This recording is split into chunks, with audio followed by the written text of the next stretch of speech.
মাননীয় প্রধানমন্ত্রী তারেক রহমান তিনি কিন্তু বলেছে যে 25 কোটি গাছ লাগানোর কথা। অনেকেই তাকে নিয়ে টোল করেছে বা অনেক কথা বলেছে। তবে আসসালামু আলাইকুম বন্ধুরা, চলে এলাম আপনাদের মাঝে। আর আমরা আসছি হচ্ছে কেলানে। আমরা প্রায় 2500-র উপরে তাল গাছ লাগাইছি, যেটা এখন বর্তমানে মানে একটু বড় হয়েছে সেটা দেখানোর জন্য। আর পিছনে যে তাল গাছটা দেখতেছেন, এই তাল গাছটা আমাদের সিনিয়ররা লাগাইছিল।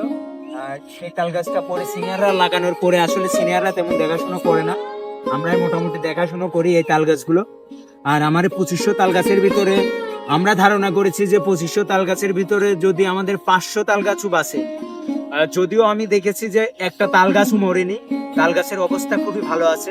আসলে তাল গাছ মেন সমস্যা হচ্ছে, তাল গাছের যে সমস্যাটা বেশি আমরা দেখতে পেয়েছি সেটা হচ্ছে যে কেলানের ধার দিয়ে যে চাষ করা হয়, যে চাষ করার কারণে কিন্তু এই তাল গাছগুলো মেরে ফেলে দেওয়া হচ্ছে। অনেকেই এই কেলানের ধারে চাষ করার জন্য এই তাল গাছগুলো কেটে দেয়, যার কারণে কিন্তু অনেক তাল গাছ ওই সামনে আপনাদের দেখাবো না যে অনেক তাল গাছ হলো ই হয়েছে। আর একটা জিনিস আপনাদেরকে একটু দেখাতে চাই, আপনারা একটু আসেন। সেটা হচ্ছে যে এটা কিন্তু মেন কেলানের রোড, এটা এই পাশে আর এই কেটে দেখেন। আমি চাচ্ছি যে এই জায়গা ভেঙে গেছে কেলানের রাস্তা, আপনারা দেখতে পাচ্ছেন এটা মূল রাস্তা ভেঙে এটা আসলে ধ্বংসে পড়েছে। তা আমি চাচ্ছি যে এই জায়গায় একটা বাদ দিতে, যদিও এই অনেকে লাইভে পার হয়, তবে আমি চাচ্ছি এখানে একটা বাদ দিতে, এই জায়গা দিয়ে একটা সুন্দর বাদ দিতে, মানে এই জায়গা মাটি দিতে চাচ্ছি। আর অনেকেই হয়তো বা বলবে যে কেন তোমার এই কাজগুলো করা লাগবে, তবে আমি মনে করি যে এই কাজগুলো আমাদের করলে এই সামান্য কাজের জন্য দেখা যাচ্ছে যে অর্ধা থেকে যে বাজেটটা আসবে সেই বাজেটে অনেক টাকা লুটপাট হওয়ার সম্ভাবনাও আছে। আমি চাচ্ছি যে এই জায়গা নিজ উদ্যোগে নিজে মাটি কেটে আমি এই জায়গাটা বাদ দিতে চাচ্ছি, কারণ অবস্থাটা খুবই ভয়াবহ। এমন হতে পারে পানি বেশি আসলে পারে এই পাড় ভেঙে যেতে পারে। আর যদি পাড় ভেঙে যায় তাহলে আপনি একটা জিনিস খেয়াল করবেন, পাড় ভেঙে গেলে এই কেলানে হয়তো বা কিছুদিন পর যখন এসে পাট আসবে সেই সময় পানি আসবে না। পানি যখন আসবে না সেখন কিন্তু সবচেয়ে বড় সমস্যার মুখে পড়বে এই চাষিরা। যার কারণে আমি এই বার্তা দিতে যাচ্ছি, এই জায়গাও একটা এরকম সমস্যা আছে, আপনাদের দেখাই। আর আমরা কিছুদিন পরে কিছু গাছ লাগানোর চেষ্টা করব।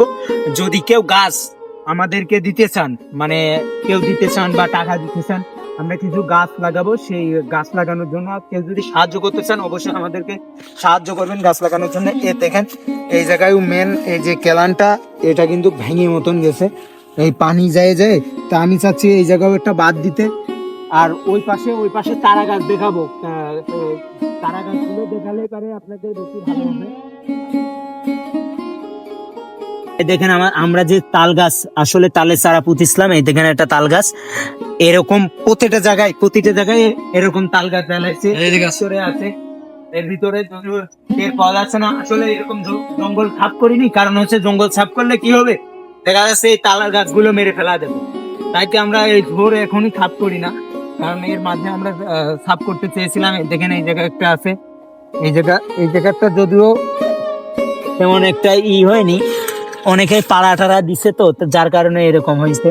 তবে ভালো, তবে আমাদের মাননীয় প্রধানমন্ত্রী তারেক রহমান তিনি কিন্তু বলেছে যে 25 কোটি গাছ লাগানোর কথা। অনেকে তাকে নিয়ে টোল করেছে বা অনেক কথা বলেছে। তবে আমি একটা জিনিস লক্ষ্য করলাম, যদি আমরা বাঙালিরা প্রায় 18 কোটি মানুষ, তাতে যদি আমরা একজন মানুষ যদি দুইটা করে গাছও লাগাই তাহলে পারো আমি দেখি 18 দুগুণে 36 কোটি গাছ হয়। তবে আমাদের 36 কোটি গাছের দরকার নেই, আমরা যেত কমই হোক আমরা চাই যে একটু আমরা যদি 10 কোটি গাছও লাগাতে পারি তাহলে পরিবেশের জন্য আমার কাছে মনে হয় যে ব্যক্তিগতভাবে মনে হয় যে ভালো একটা দিক। আর তারেক রহমানের যে উদ্যোগগুলো আছে সেটা নিয়ে হ্যাঁ সমালোচনা অবশ্যই করবেন, তবে আমার মতে সমালোচনাগুলো সুন্দর হওয়া উচিত, এমন না যে না হতেই পারে না। মানে আর আমার মনে হয় যে আপনাদেরকে যে কাজ করার জন্য, মানে যে কাজ আপনি ক্ষমতায় বাদেও করতে পারবেন, যেমন আমরা কিন্তু এই তাল গাছ লাগাইছি আজ থেকে আরো 2 বছর আগে, সেই জন্য তাল গাছটা কিন্তু এখন হয়েছে। কিন্তু এই কাজ করার জন্য তো আমাকে প্রধানমন্ত্রী হওয়া লাগবে না, আমাকে মন্ত্রী হওয়া লাগবে না, আমাকে এমপি হওয়া লাগবে না। এই কাজগুলো আপনি যে কোনো জায়গা থেকে যে কোনো পজিশনে থেকে এগুলো কাজ করতে পারবেন। তা আপনি এই জায়গা থেকে করেন, মিথ্যে কাজ না করে আপনি আগে ভুল ধরার চেষ্টা করেন যে না এ তো সম্ভবই না, 25 কোটি গাছ কি আসলে সম্ভব।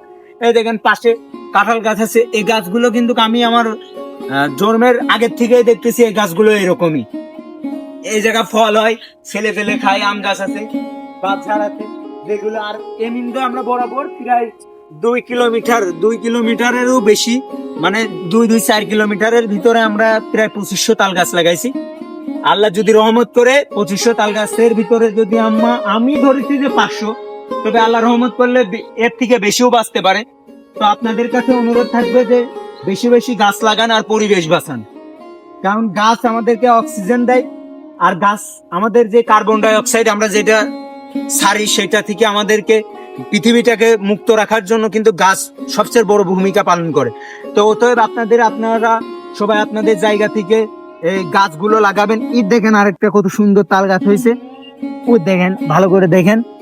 এই তাল গাছ আল্লাহ রহমত করলে 2-3 বছরের ভিতরে এই তাল গাছ বড় বড় হবে, সেখানে কিন্তু আপনাদেরকে আমি ভিডিওর মাধ্যমে দেখাতে পারবো যে তাল গাছ।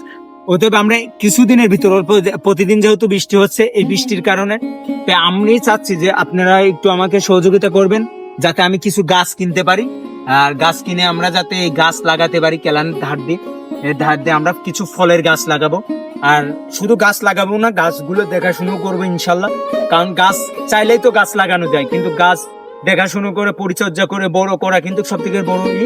অতএব সবাই আমার জন্য দোয়া করবেন, আমার সাথে থাকবেন, এই আশাবাদ ব্যক্ত করে আমি আমার কথা শেষ করছি। আল্লাহ হাফিজ।